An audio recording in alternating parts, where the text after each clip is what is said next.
When we need to prepare for a competitive event, our go-to company is the Army Painter. Thanks to their complete range of paints, spray cans, and gaming tools, we're able to complete our new armies and units in no time. When we need to elevate the quality of our models and terrain, the Army Painter is always our first choice. You may not know this, but the Army Painter has sponsored more competitive events than any other hobby company. Tournament and wargaming is in their DNA.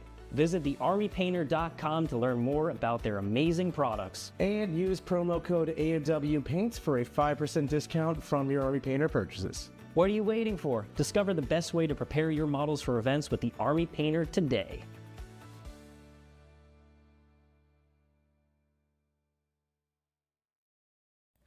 Hey, what's going on, everybody? Welcome back to another Art of War stream. This time it is going to be an analysis of the new updated T'au MFM points, in which there's a lot of changes, a lot more than most other codexes have received. So there's a lot to analyze, and the faction is going to change in pretty significant ways. So I'm going to break down all of that. I'll look at the Codex FAQ, which is very minor, but there are a couple changes, and then I will go ahead and look through all the points, give my overall analysis. But if you do have any questions, feel free to super chat, and I'd be happy to answer them. Otherwise, thank you so much for joining. If you haven't checked it out, I just streamed a YouTube game against Nick's sisters with updated T'au with the new points. So if you want to check that game out, head over to that live stream and check it out. The lists are in the description there. All right, so and then also, without further ado, if you do like our content and you're enjoying just listening to competitive 40K content, please give us a like, subscribe to the channel, and tell your friends about us. All of that massively helps. In addition, leave a comment below letting me know specifically, because I will be the one reading it, what you think about the points changes, what are you most excited for running with T'au, and what you're headed towards list-wise, because I'm going to read every single comment, I promise you. Okay. If you do want more T'au content, I'm going to be doing a full breakdown for every detachment next week, looking at some of the new lists in our war room. And if you haven't checked it out before, it is thewarroom.vhx.tv. There's a 3-day free trial, and there's a lot of T'au content in there, and I plan to do significantly more coming up. In addition, I'm about to start a T'au group coaching session, and if you want to check out the details on that, head over to the artofwar40k.com website under the shop. All right, so let's dive right in here, starting with the actual changes to in the FAQ. So, first of all, the Killing Blow detachment for Monka, rules as written was just not, it didn't really work.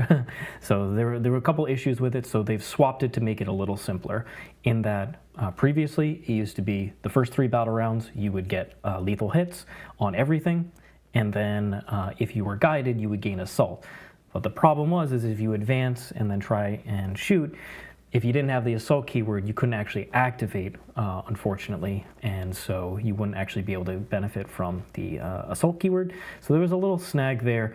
Instead, and then there was a second part of it, which is that it didn't specify that the assault part was restricted to battle rounds 1, 2, and 3, like the lethal hits part. So technically, rules as written, you used to be able to turns 4 and 5 gain assault as well from simply guiding, which obviously was quite good. So they've switched it entirely here. Now, the first 3 battle rounds, all your ranged weapons gain assault, which means that at the end of the day, you can advance and shoot anything. Doesn't need to be guided, could just advance into a corner, not needing to see anything, not needing to shoot, and do an action very easily. So mission-wise, this is a very helpful rule to have. Now, it only lasts the first 3 turns, but it means that if you rely on breachers, which have native assault towards the latter part of the game, you know, it's not the end of the world. And I think breachers will still be quite strong. Then the second half now is that if you're guided in the first 3 battle rounds, you gain lethal hits. So it's not lethal on everything, but I honestly think this is a little bit better personally, because I never was going to assume that you get assault all 5 turns. I assumed they were going to be restricted.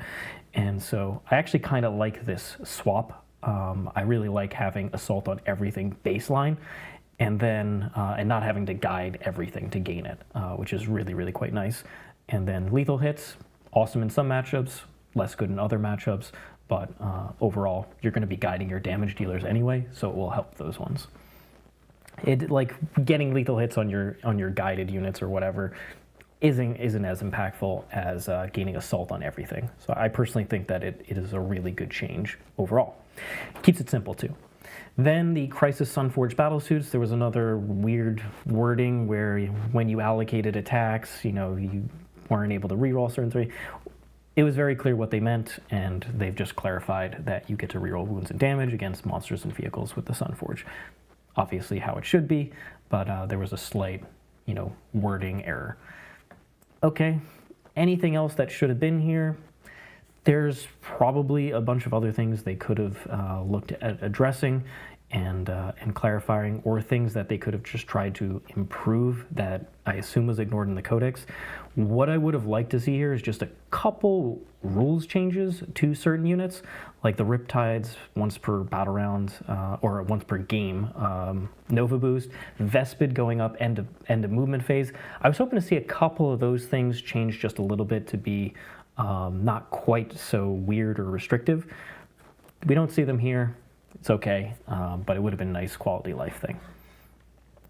All right, now the points. So, first up, Breachers.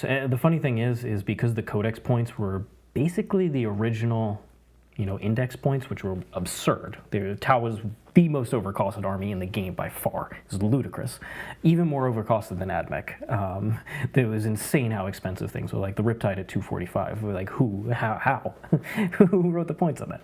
So they are showing this change from the Codex, not from the previous index. Most of these are nerfs from the previous index, whereas they look like buffs compared to the Codex points. So that's one thing to keep in mind with the color changes here. So Breachers go from 90 points in the the previous Kalyun index to now 100. I think that's perfectly reasonable. Frankly, they're one of the best battle line units in the entire game. I don't think it's absurd for them to gain 10 points. It's perfectly reasonable. At 10 points per model, I still think they're awesome, and I still think you're going to see them a ton. So that's not too bad. Broadsides go up 20 points per model for one, and then for the second one, they go 220, 330. So the 3 model unit goes up 60 points. And the 3 model unit, I kind of think that's not so absurd. The missile side unit, specifically in Monka, was absolutely insane, and probably they should split the data sheets so you have the high output missile variant and the rail side variant, because 3 rail sides still probably isn't worth 330, but 330 for 3 missile variants, I still think you could run it. Even 2 for 220 is not absurd. The missile sides in Monka are extremely good still. They're expensive now, and you can't, you don't want to be trading them, you want to keep them alive, but they're still pretty darn good for the amount of firepower output. It's still a really good thing to get use focused fire on as well. So I would have liked to see the 1 model units probably stay at 90 or go back down to 90 in the summer. 90 points for 1 broadside, perfectly reasonable. It doesn't benefit from the strats tremendously. It's just an okay piece. And then you could run solo rail sides if you really want to. And probably 2-mans could go down to like 190, 195-ish, and that would be pretty reasonable. And then the 3 model units stay expensive, and because they're such a damage dealer. If they're too cheap, you just spam them. So that's perfectly reasonable. The Fireblade goes from 40 back to 50. Probably, we've been seeing a lot of Fireblades recently. I don't think he should be the 40-point character in this army. I think the Ethereal is the one who should be the 40-point character. There's very few scenarios where you actually want him. Gaining the CP is nice. It's not consistent, but it's nice. But I don't think that's worth 50 points, personally. So, especially because he doesn't have For the Greater Good, so can't be guiding things in addition. I would have liked to see the Ethereal go down to 40 and the Fireblade go up to 50, as he does here. Once again, a Breacher package now going up 20 points. Still think that's pretty darn reasonable. You're seeing them a lot in Kalyun, often 2 to 3 units. You see them a lot in Monka.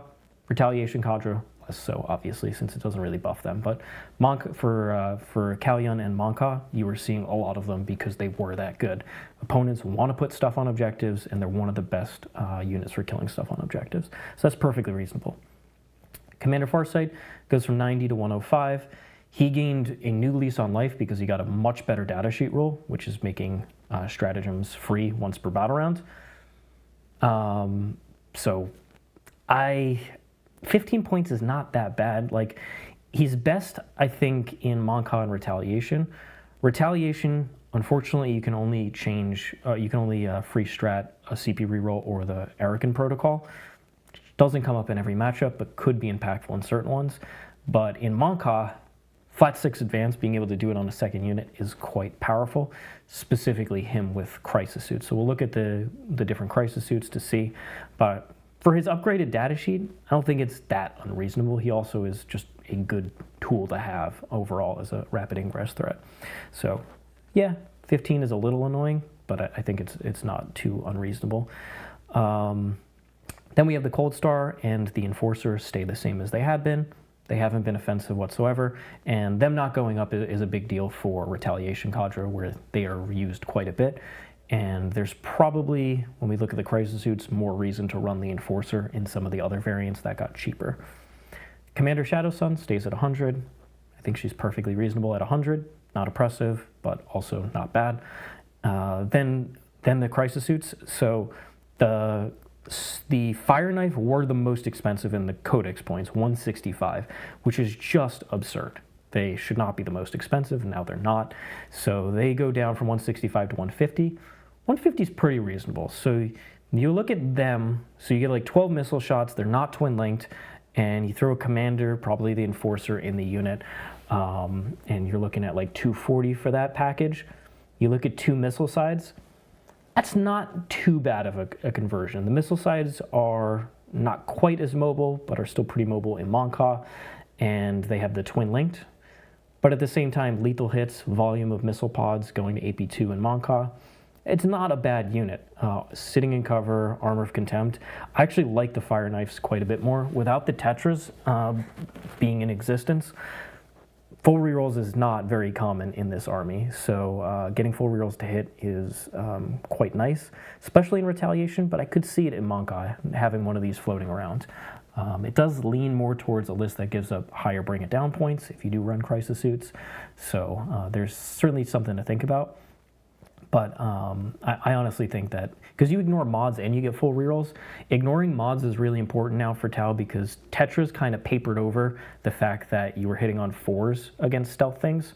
You know, you get +1 ballistic skill, they cancel that out with their -1 to hit, you hit back on 4s, but your full rerolls, it's not too bad. Without having full rerolls in guaranteed places anymore, stealth and minuses to hit are a lot more impactful against Tau.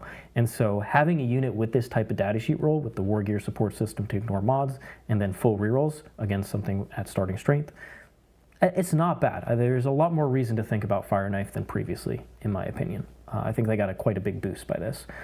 Then you have the Star Scythe, which is the Flamer burst cannon variant. They go down, I think it was 140, they go to 130. That's perfectly reasonable. I think they probably could go another 10 points down, but at the end of the day, whether you run them with Farsight or not, it's a pretty good skirmish piece. It's got decent volume of fire, whether you go for the Flamers or for the burst cannons, and multiple detachments can give them +1 AP, and they'll get another one if they're not shooting at monsters or vehicles. So I think we will see some of these as skirmish pieces. So that's pretty nice there. Then you have the Crisis Sunforged battlesuits, which were 160 in the Codex points. Now they're 170. In my opinion, they were the best out of the 3 of them, so it's not unreasonable for them to go up a bit. They go up 10 points, so now there's a 20-point difference between each of the suit units, and so 40-point difference between Sunforge and the Star Scythe. I think this is a much stronger balance. I do think that Sunforge should probably go back down because Tetras disappeared. And what made them super good was the fact that you could get full rerolls to hit from the Tetras, then full rerolls to wound and damage against monsters and vehicles. Now, you can reroll, hit on 3s, reroll 1s, but once again, if they have that minus to hit active, which a lot of Space Marine vehicles do with smoke, now they're just not as consistent with such low volume of fire. So I think, once again, the Tetra change is probably going to impact these points more so, because they were just such a reliable way to make sure your damage punched through, and now Tau's damage will be less reliable generally in a lot of units, so especially against stealth and minuses to hit. So I definitely think that Sunforge probably will end up going back down. I think the loss of Tetras limits their power, because they're not as cheap as Eradicators. They have better defense than Eradicators, but are they the equivalent of, almost 2 units of, 6 Eradicators? No, of course not. So I could definitely see them going back down. Obviously, you have more speed than Eradicators too. So Dark Strider stays at 60 points, perfectly reasonable. Devilfish goes up 10. It probably was the most undercosted transport out there. It's 13 wounds, it's fast, you can advance and disembark from it, and in addition, it carries secret missiles, all sorts of things. It's T9. It was one of the best transports in the game, and at 85, still probably is in that top 5 transports for sure. And so the total Breacher package is going to go up 10 for the Fireblade, 10 for the Breachers, 10 for the Devilfish, 30 points. So it's not insignificant. However, that is probably still going to be the core in every single one of my Monka lists, at least, and definitely Kalyan as well. I think both those lists run a bunch of Breachers with Fireblades in Devilfish. So yeah, they went up in points, but like when you look at the damage output of it, it's actually still pretty darn reasonable for the points. So I think that's completely fine. If other factions had access to that package, they would definitely take it. Like they have BS3, so they can go to hitting on 2s. And reroll 1s is pretty easy in this army. They are Strength 6, AP 1, reroll wounds against things on objectives. In Monka, reroll wounds against something that you disembark to transport and it's closest eligible. And there's various ways to gain AP. You can ignore cover very easily. You can gain lethal or sustained. It's just a very good unit. And I think 30 points is pretty darn reasonable. So I still will be running them. I still think they're great. Also OC2, so they easily contest objectives away when you use them. The Ethereal, like I said, I think he probably should have gone down 10 points. I think he should be the cheap character because he just, 5 Pheno Pain on the units he can go inside are irrelevant. It's just never going to come up, and his 4-up is just not consistent enough. Maybe at a 3-up I'd be willing to try and do it, but 4-up is where you just don't roll 4-up sometimes, and you don't get any value because he doesn't have For the Greater Good. So he probably can go to cheaper. Same with the Fireside team. This guy basically does nothing as well, and because a lot of the enhancements require you to be a leader, he's not really a caddy for many things either. So I personally think he should probably go down like 5-10 points minimum, because we saw the Admech Stiltsman, the Sidonian Scatros. He went down a bit further and is one of the cheapest lone ops in the game. He might be the cheapest. I think the Fire team should also get cheaper. Now, they're probably slightly better and more relevant than the Scatros, certainly, but I still think they should be pretty cheap as well. I think 70 points, you're just never seeing them. I think they could have went down a little bit. Ghost Keel staying at 160, as we're going to see the Riptide went up to 180. So now there's some real difference. It was at 165 versus 160, you take to the Riptides first, then you start thinking about Ghost Keels. Now, especially in Kalyan, I think Ghost Keels will gain quite a bit of extra flavor since you can redeploy them with the strat. And in Retaliation Cadre, you're still probably taking some combination of both. So I think 160, we found it is a reasonable spot for the Ghost Keel. It's good at 160. It's definitely runnable. You need to get damage out of it, you need to dedicate observers to doing it. And if you run too many damage dealers across your army, it can be hard to then dedicate to the Ghost Keels, which is what I found in Retaliation Cadre. So that's a consideration, but 160 is reasonable for what you get. Hammerhead stays at 130. Once again, it's a vehicle that can do a lot into certain armies, and if your opponent has invulns, it's not that good. So it is very swingy on matchups. I think at 130, it's still just a reasonable tank. It is good. If you want to run it, you can. It's going to disappoint sometimes. It's going to be amazing other times. And it's still perfectly reasonable to run in almost any of the detachments. Crude Carnivores, they were a ludicrously cheap 55 points, obviously because they were OC1. They had a largely irrelevant datasheet rule. Now they're OC2. They sticky objectives. They're significantly better. They are 100% better than strike teams, which are trash. They are 100% better, and I will pay 75 points for these guys before I pay 80 points for a strike team every single time. So they scout move, they stealth. So I personally think that this is pretty justified. I could have seen them at 70, but with the strike teams not going down, you don't want to create a big discrepancy between the two of those, and that's probably the biggest reason they went up to 75. So they are just better. And the cheaper they are compared to strike teams, it just makes strike teams look ludicrously silly. So for 75, I still think it's pretty reasonable. You're still spamming them out at the 20 mans in the Crute detachment. At 150, that is still quite good for what you get for a respawning unit of stealth 5-up invulns. I don't think this changes the crude army too much. Obviously, you want to run them, so that's an increase in points. But 55 and 110 was just, you're not ever spending that in a real universe for any of the armies. It was going to increase, and I don't think this is too unreasonable. Sam Weather with a $5 super chat. Thank you so much, Sam. How do you think Monka plays into Bully Boys at these points? Just jumping in, if you've covered this already. I have not covered it already. I think Bully Boys is one of the, like, you look at these points, and this looks like somebody really put effort into this. Like there was thought, there was effort, there was conversation, there's dialogue. I think that's great.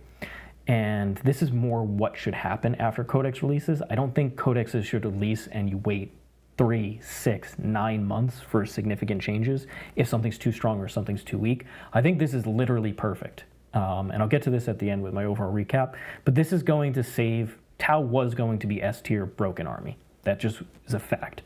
But at the same time, that was going to mean in the summer balance data slate, they were going to get a hammer blow and probably lose some of their best rules or get them nerfed in significant ways. And I think these relatively significant points changes will make them just a good army, but not oppressive one, in which case they will probably get some points rejigging in the summer, but not any rules changes, which is basically where I want to be, because I really like the rules in the Codex. I think they're very flavorful, and I think there just needs to be tweaking of the points of the different units. So with that being said, orcs are just undercosted. More things should have gone up. Meganob's at 30 points a model. You look at a Rampager and you're like, how is a Meganob 30 and a Rampager is more expensive?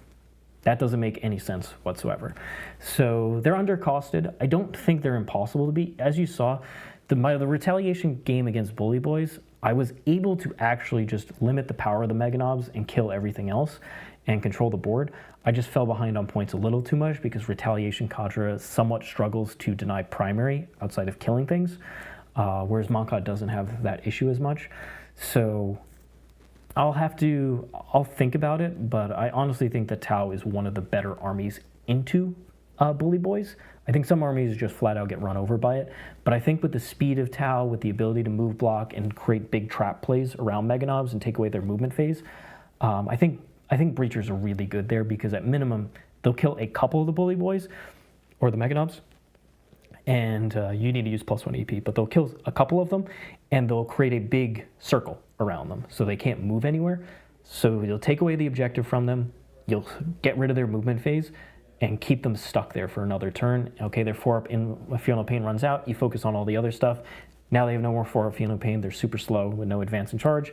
Then you start wailing into them with Riptides and other stuff. That's probably how you need to play against that army, and I think Tau have the tools to do it. You could go head on and actually do enough damage, but it's not super consistent. So you want to make your plans based on movement, in my opinion.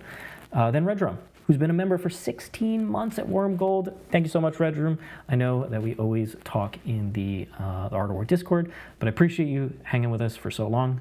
That is very much, it makes Commander Farsight very happy, I'll say that. So I was thinking of putting together your Monka list from the Eldar game, but I'm not sure anymore where to start. What do you think is a good list to start for Monka or Cadre now that the rule changes and points are out? I think probably the best change that I would make to that list, that archetype from Eldar, which had basically 4 Breacher teams, I think it was 2 Fish, it had 1 3-man broadside missile side unit, it had 3 Riptides, and it had some Tetras, which become stealth suits. And what else did it have? I think it had 1 Pathfinder team. It was pretty damage heavy. It had Farsight plus the Sunforge unit. I think Farsight plus the Sunforge unit goes away. That saves you all the points. And then with the points saved from dropping Tetras to stealth suits, you find some other things to be observer/skirmish mission tools. And that's basically the change that you make. I still quite like the missile side unit. But I'm not against trying to go for some amount of hammerheads plus Skyrays. If you want to go the tank direction, this is the meta for it. It just really depends on what you're playing against. I had Darkstrider as well, which I think Darkstrider is great. He's not 100% mandatory, but I think he can just slot into pretty much any list and is a really good tool to have. Okay, so thanks so much for that, and let's get back into the points here. So we just finished the Crew Carnivores. Like I said, I think they're still going to be seen in a lot of detachments. It's just a really good battle line, not battle line, but it's battle line in the Crew detachment. But it's a good basic troop unit. Then we have the Farstalkers. So they were very cheap at 70 points for 12 models that had infiltrate and could be redeployed with the Trail Shaper. They went up 15, so they probably will come back down a little bit. But I still think if you're running the Crew detachment, you're 100% running them still. And then in the Kaoyun list, you probably still run them as well. Maybe you do double Pathfinders instead. But the Trail Shaper combo, I think, went up, if you run 2 Farstalkers plus the Trail Shaper went up 10, I believe. And then each Farstalker unit went up 15 each. So you probably just say if your opponent goes first, you lose some amount of Pathfinders, but you're going to scout move them out in the open so they have to commit things and you get to kill them. So that's probably what I would do instead, is double Pathfinder instead of that combo. But in the Crew detachment, you definitely still run the Farstalkers. They're actually still pretty damn good. Flesh Shaper, I think he stayed exactly the same.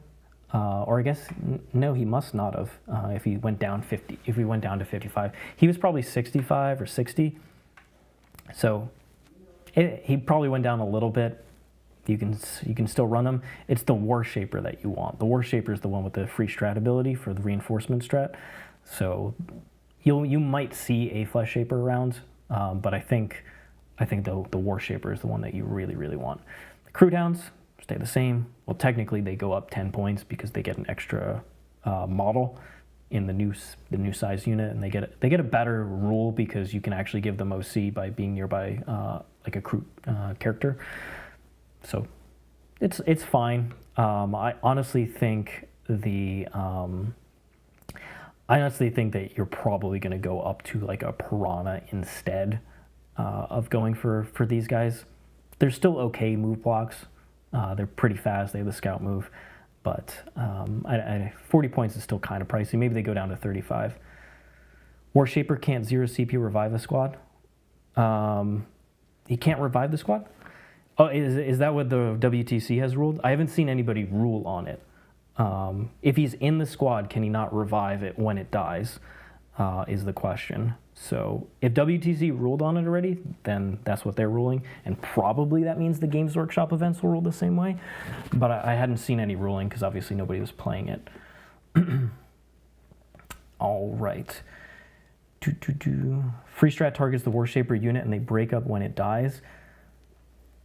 Yeah, but the timing's the same, right? It's simultaneous. Who knows? It's up to the TOs. I assumed that was going to be FAQ'd for some clarity, but it wasn't. So we'll see what Games Workshop rules at the US Open Dallas. And probably that's a reasonable interpretation. But if it's the other way, then you always run the War Shapers. So we'll find out, basically. All right, the Kroot Lone Spear was a ludicrous amount of points at 110, went down 20 points.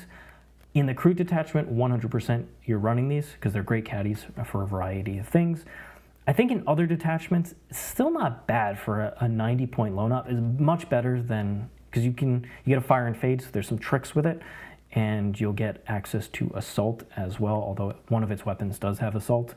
So it gets a little more interesting in the other detachments, but between this and Shadow Sun, I probably still splurge for Shadow Sun personally.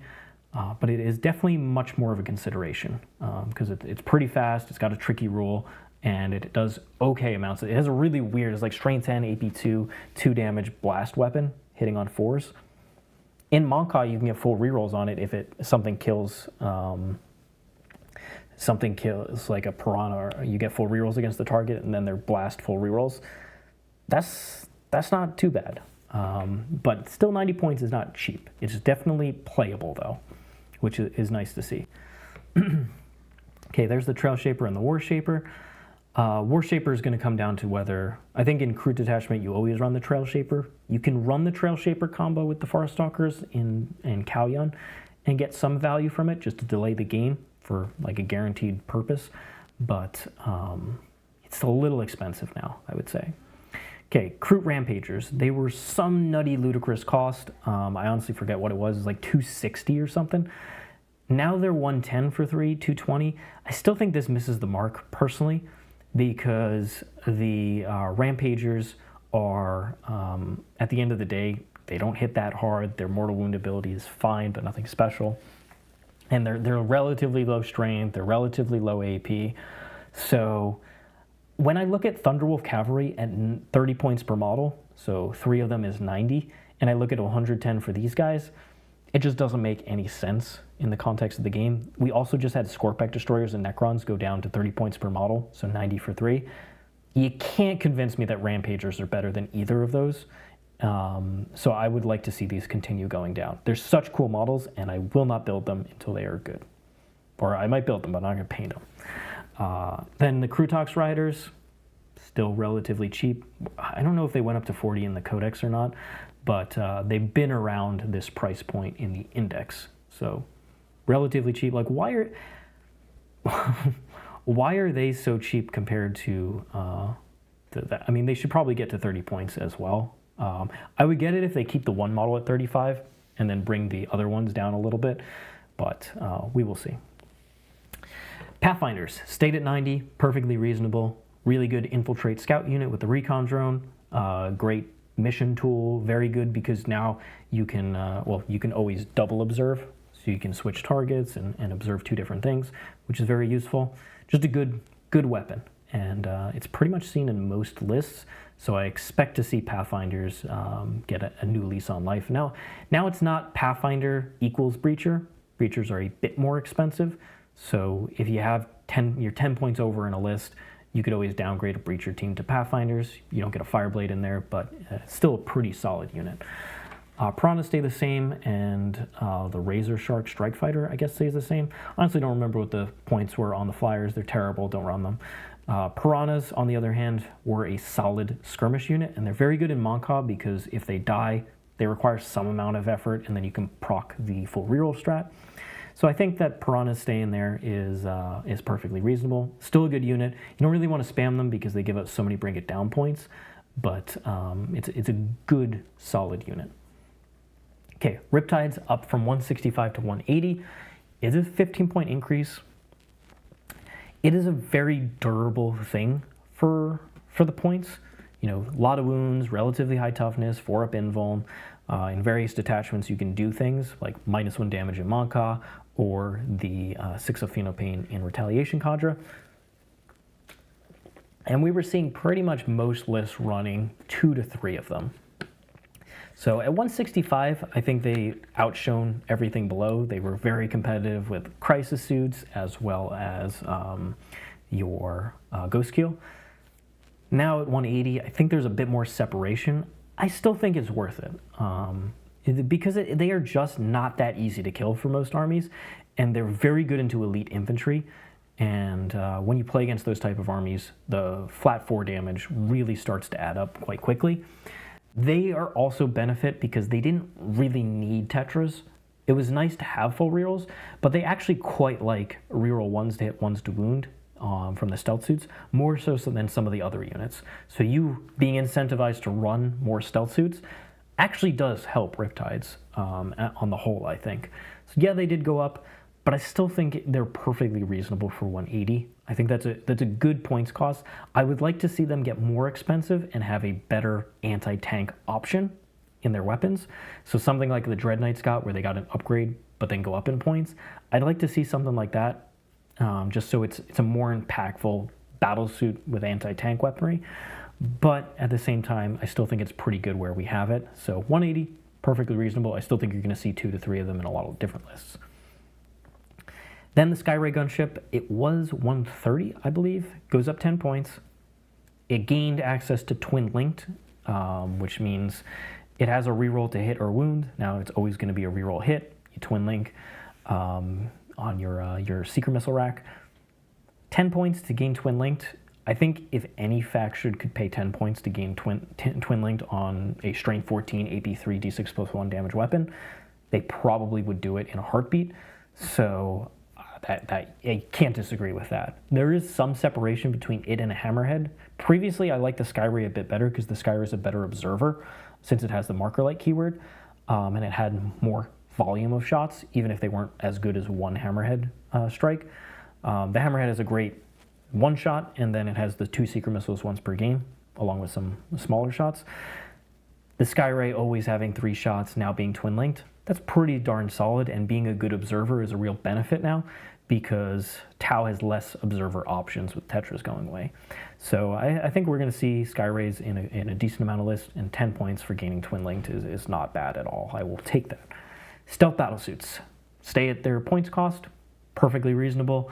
They're a great observer unit. They don't have the durability or the speed of Tetras, which is unfortunate. And then certain units really want full rerolls, whereas other units actually prefer the reroll ones to hit and wound. So I think at the end of the day, this is going to be a unit you see 2 to 3 of in most Tau lists, just because of the void in good observer benefits, now that there's no competition between stealth suits and Tetras. Stealth suits have won the competition by default, and now they're going to be seen in pretty much every list, which is cool because they're a great model, but they don't have that staying power that Tetras had, where you stick one out, other Tetras behind the ruin, your opponent puts enough firepower to actually kill a Tetra, they don't kill the second one, you get to full rerolls another turn. That was a big deal. You might see one unit of 6 stealth suits just to have that kind of scenario pop out. You know, every once in a while, your opponent kills 4 of them, you still have 2 left. It's fine. But still 3 models for 60 points that infiltrate, are a very good observer. It's pretty reasonable. Storm Surge. Would have liked to see the Storm Surge go down. It is punished by the fact that it has so many different weapon profiles, and that's a big problem with some of the Tau units in general, is that it's an army that wants to split fire, and it's punished for doing so if you're guided. And so I'd like to see something like the Storm Surge go down a bit further. 400 points is too much for what it is, especially because it's not a battle suit, so it doesn't benefit from all of the retaliation COD rules. Strike teams, 80 points they stayed at. That's just not good. I think they need to get cheaper, personally. They need to be cheaper, or their gun needs to be changed to be significantly better. And then they can even go up in points. But they got their previous rule was completely useless. It was 4-up Overwatch. When are you overwatching a bunch of strength 5, no AP? Never.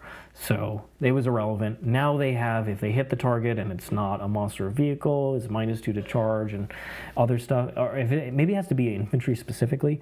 But effectively, the units that you want to hit with that are not standing out in the open. Now, Meganobs do, so there is potential for strike teams to be relevant, but I think it's better just to wrap them with breachers, kill a couple Meganobs, and keep on going, because breachers are better into every other matchup.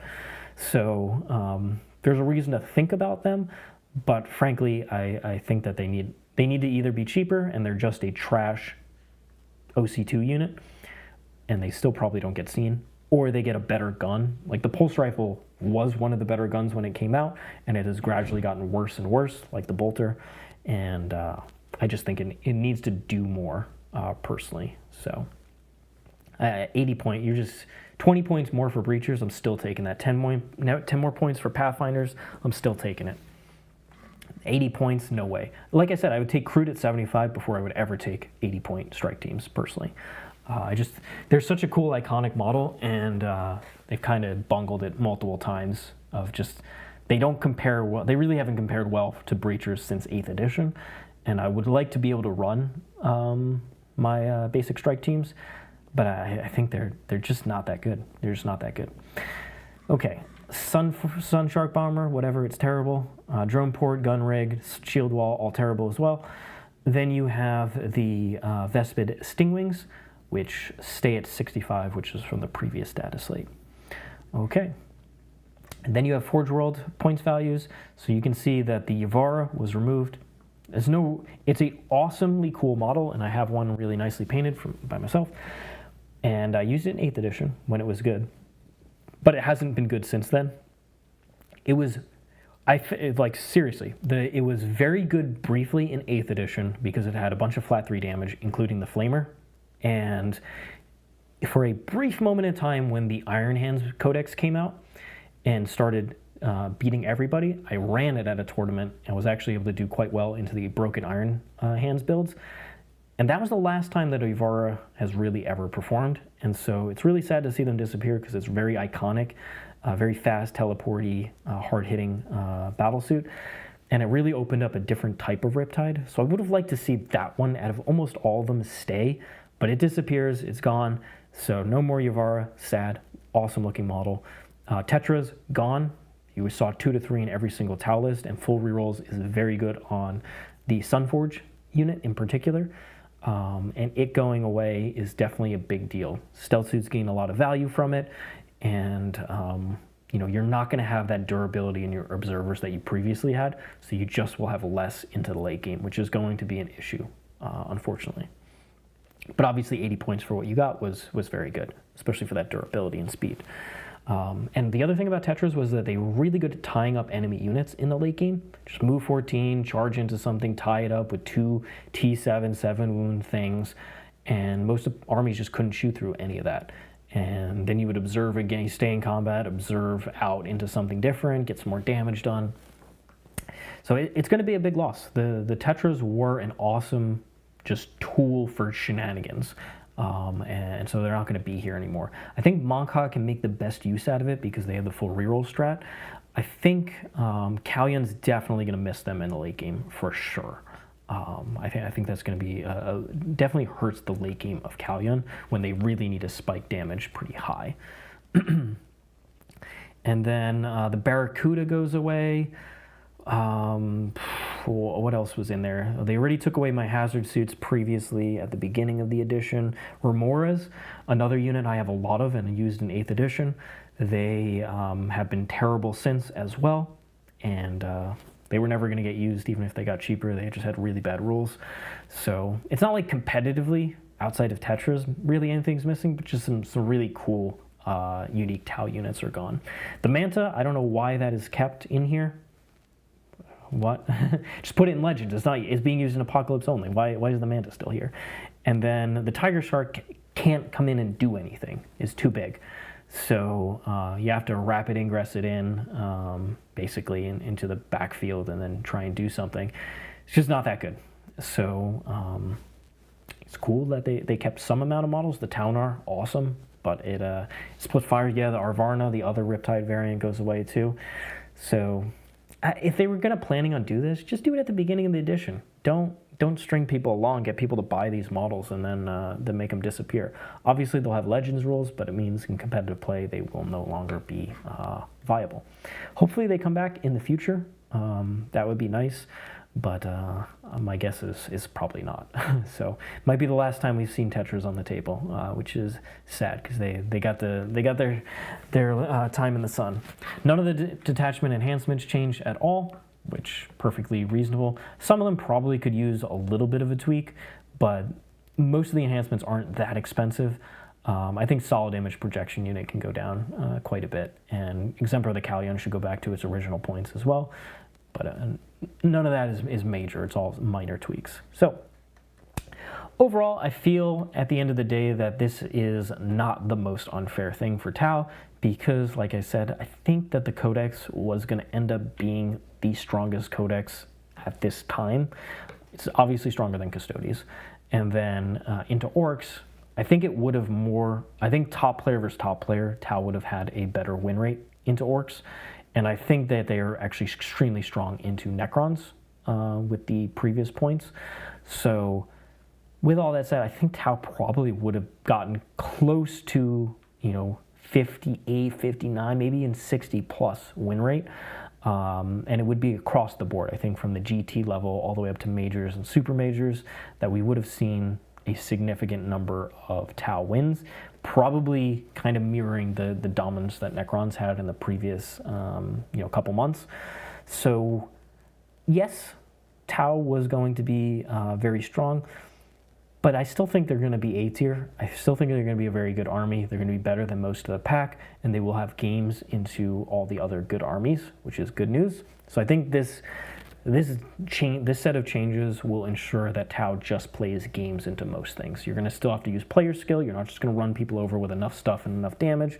So you're going to still have to, use player skill to get your wins with Tau, which is always how Tau usually is the most fun to play, is when you're finding tricky moves and outplaying people. And I always like when Tau is a little on the lower side of the power curve, because it's very fun to play it and play into people because nobody's tagging for you or anything like that. So I think overall Tau will still be in a position where they're probably going to sit in that 50 to 53% win rate area, is if I had to guess. And probably the veteran win rate will be a little bit higher than that as well. So I think this is good news because, like I said before, at the end of the day, if Tau was going to be around that 60% and the most dominant winning faction, Summer is going to be a balanced data slate, not just points.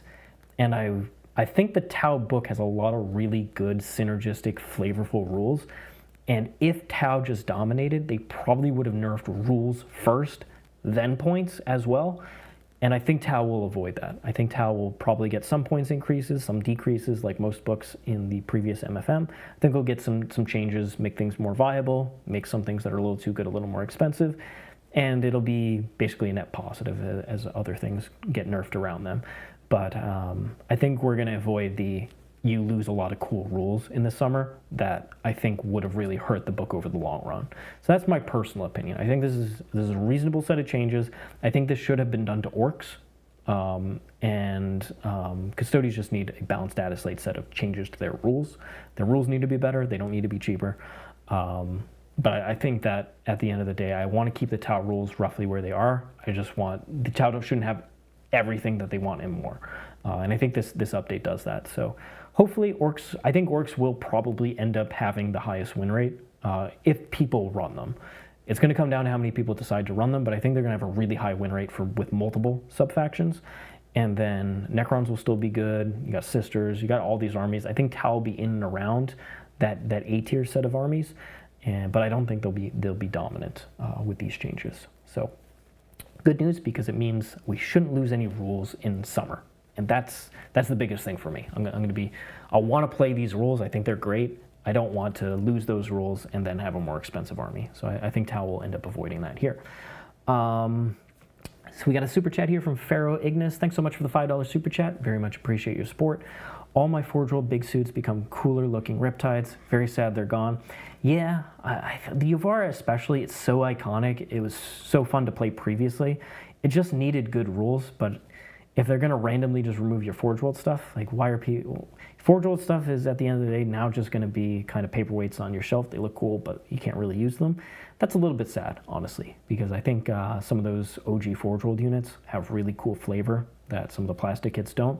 So it's a little bit sad, personally. I would have liked to have one more run with the Yuvara, and I won't get that chance. But overall, pretty positive about these changes. I think it'll result in a net more interesting Tau army that is more player skill based, and I would be shocked if this army still dominates. Then it'll get nerfed again. But I think that it'll be perfectly reasonable into most factors. It'll just be a good army that you can play. Redrum with a €5 super chat. Thank you so much, Redrum. Do you see Kadra stronger than Monka, and is their aggressive style better to the meta we are in? What's your general view of Kadra with these changes? So I don't think these changes help the biggest weakness of Kadra, which wasn't damage. It was being able to deny the opponent's primary if all the objectives aren't out in the open. If the objectives aren't out in the open, it's not that easy to actually interact with opponents behind terrain. You have 3.1 away, but there's not many units in the Codex that are efficient without observers. And if you're 3.1ing away, you're really probably not having an observer in their backfield. So the Flamer unit with Farsight can do that job. It's just pretty expensive package, although the Starsights went down 10 and Farsight went up 15, so it's only 5 more points more expensive, which is not bad. So it's very possible to run that and get advantage of 3.1 away and clearing opponent's backfield and stuff standing on objectives. And I probably would still run that. I think it is impactful enough for the playstyle and really is one of the few things that takes tons of advantage of 3.1 away. I still think it's a good set of rules. It's consistent primary denial, which can be tricky for That, and in addition, one of the biggest things about retaliation is if you're running your very MSU, like 3 Riptide, 3 Ghost Keels, some amount of Crisis Suits, you start running low on observers, and with Tetras going away, you kind of have to run Shadow Sun now for one area of the board, and then you're going to run your 3 Stealth Suit units. But you start still after that, you're not as efficient as you were previously, and the army doesn't have insane volume output if you don't run any breachers. So you can swing down, and that literally happened in the Retaliation Cadre game. Dominated the board, but fell behind on primary, which is reasonable against orcs. But then the turn where I really should have done more damage, I rolled a lot of 2s and a lot of not wound rolls, and that, or a lot of 2s to hit, not a lot of wound rolls, and so it kind of hurt me overall, not having the like supreme volume to really guarantee kills. I think that's the Retaliation's biggest, is lack of like crazy volume, unless like none of these units in the Codex now do as much as a cyclic unit previously did, where it was just enough volume to guarantee that you killed anything that you wanted. You don't really have those huge activations anymore, so every activation really that has damage wants a observer, and because of that, you kind of start running low on observers after the 4th, 5th thing is guided. You really don't have too much after that. And I think that's the biggest issue with Retaliation. I think Monka is still stronger, personally. I think their stratagem suite is better, and advance on everything is very, very good in the early game, along with access to lethals. So I think Monka will still end up being the strongest in my mind, but I think Retaliation and Kalyan, the Crew Detachment, all have play. It really depends on your players, your personal player style. But thanks so much, everybody. I hope you enjoyed this one. Definitely, like I said, let me know in the comments what you think of the changes, what you're most excited about, what list you're thinking about. I'm going to read all the comments, so excited to see what you say. In addition, please like the video, subscribe to the channel, and tell your friends about us. All of that massively helps us grow the channel. And in addition, like I said, in the War Room next week, I will be doing a full video breakdown for each of the different detachments and come up with some list ideas for them. So that video should be released by the end of next week. And if you want to check out the War Room, thewarroom.vhx.tv, there's a 3-day free trial to check it out, see all the different content that I've put out. A lot of stuff on the new Codex, and with the points finally released, I will be bringing them to tournaments. I'll be doing more recaps on them and playing more games. So there'll be plenty more Tau content, along with content for every faction in the game. So thanks so much, everybody, for hanging out. Really appreciate your support, and hope you have an awesome week. And start noodling on lists. It's wide open. There's going to be a lot of variety, and all the detachments are viable. So sky's the limit here. So thanks so much, everybody, for joining. Appreciate your support, and I will see you all next time. See you in the comments. So long for now.